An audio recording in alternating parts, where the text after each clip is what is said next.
मेरे वरिष्ठ शिक्षकगण, मेरे समस्त सहपाठी, मैं पार्थ पटेल सत्र 2020 का छात्र आपके समक्ष एक केस प्रेजेंट करने जा रहा हूं, जो केवल एक केस ही नहीं बल्कि एक कहानी शेयर करने जा रहा हूं। ऐसी कहानी जो सिम्टम से शुरू होती है और डायग्नोसिस तक पहुंचती है और एक पेशेंट की ज़िंदगी को करीब लाती है। तो आओ चलिए स्टार्ट करते हैं।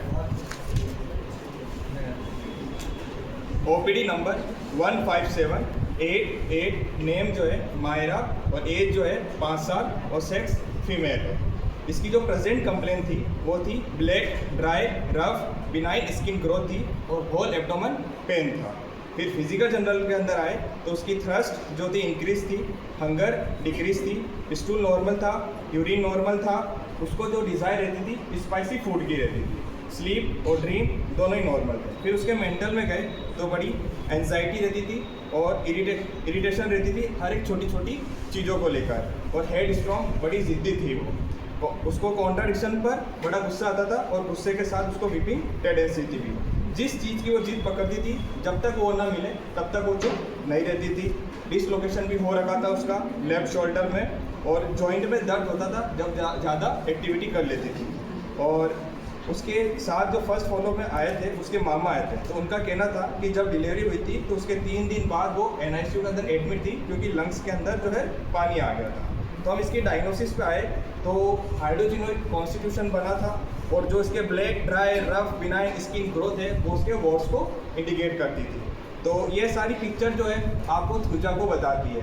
तो थूजा 200 मैंने दी, और आप सबको पता है थूजा वॉर्ड्स में जाती है, रिजल्ट जो सोच रहे वो नहीं आया। 20 दिन बाद पेशेंट आता है, 1% उसकी कुछ भी फर्क नहीं पड़ा। जब फर्स्ट फॉलोअप में मैंने उसके मामा कहा था इसको मदर को ज़रूर लेकर आइएगा, तो अगली जब फर्स्ट फॉलोअप में उसकी मदर आती है, अब वो कहाँ है, मदर हिस्ट्री। मदर से बात करी प्रेगनेंसी की 9 महीने, तो जो लड़की हुई थी मायरा वो पूरे 9 महीने में हुई थी, नॉर्मल डिलीवरी के साथ हुई थी, लेकिन 9 महीने तक उनको एक ईचिंग रहती थी। तो एलोपैथी ट्रीटमेंट में उनको एक ट्यूब मिलती, वो ट्यूब लगाई थी और उससे उनको आराम पड़ गया था। फिर मैंने उनसे पूछा उनके हस्बैंड के बारे में, तो यहाँ से असली केस स्टार्ट होता है। पहली 2 बच्चे थे, पहला बच्चा उनका लड़का था, दूसरी जो थी लड़की मायरा थी। दोनों प्रेगनेंसी के टाइम उनके पति 9 मंथ तक उनके साथ नहीं रहे थे। 9 महीने तक उनके पति अन्य महिलाओं के साथ रहते थे और वहीं वो सोते थे। ये चीज़ उनकी मदर को बहुत ज़्यादा हर्ट करती थी, बहुत ज़्यादा उसका गुस्सा भी आता था।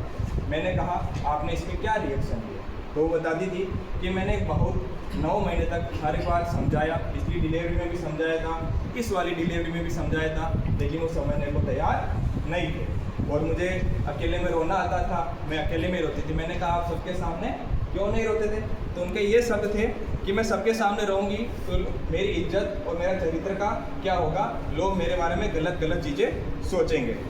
गुस्सा मन में आता था और पूरे 9 महीने तक किसी चीज़ को लेकर उनको गुस्सा रहा था। पूरे 9 मंथ पति दूसरे के पास था, इनको अच्छा नहीं लगता था, कह के थक चुकी थी, हर वक्त यही बात उनके दिमाग में आती रहती थी। जब मायरा हुई उसके बाद इन्होंने अपनी पति की चिंता बिल्कुल छोड़ दी, और वो क्या करते हैं क्या नहीं करते, पैसे से वो दूध वाले थे, तो उनको कब आना है, कब घर जा रहे हैं, कब बाहर जा रहे हैं, कब खाना खा रहे हैं, उनको बिल्कुल चिंता ही उनकी ख़त्म हो गई थी अपनी पति को लेकर। जब मायरा के ये वॉर्ड्स हुए थे तो उन्होंने अपने पति को बार बार भी कहा था कि चलिए हॉस्पिटल में दिखा देते हैं, तो उनका पति की तरफ से रिएक्शन आता था क्या करना है दिखा के, कुछ हो जाएगा, ठीक होना होगा, और नहीं होगा तो कुछ फ़र्क नहीं पड़ता है। ये सब चीज़ें थी। मदर को कई बार इतना गुस्सा आया पूरे 9 महीने के प्रेगनेंसी में, उनके सुसाइडल थॉट्स भी मन में आते थे, लेकिन उन्होंने सुसाइड करना नहीं चाहा। मैंने कहा आपने सुसाइड करना क्यों नहीं चाहा, तो वो बताती थी कि मैं अपने मायके और आसपास के लोगों के बारे में सोच के मैं शांत हो जाती थी, यदि मैं सुसाइड कर लूँगी तो लोग मेरे बारे में क्या कहेंगे, मेरी कैसी छवि बना देंगे।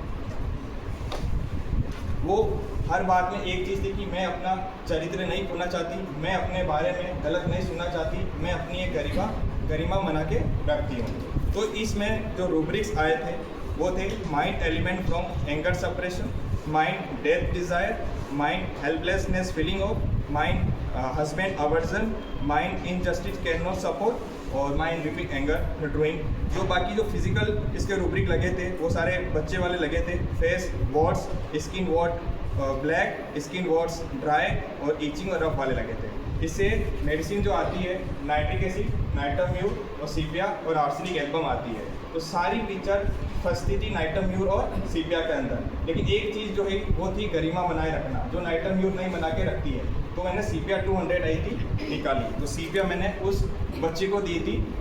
उस पर माँ हंसी थी, तो उन्होंने कहा कि आधा घंटा मुझसे पूछ के आप मेरी बेटी को मेडिसिन दे रहे हैं। मैंने कहा यही होम्योपैथी जो बाकी सारी पैथी को अलग करती है और इसी का रिजल्ट अच्छा आता है।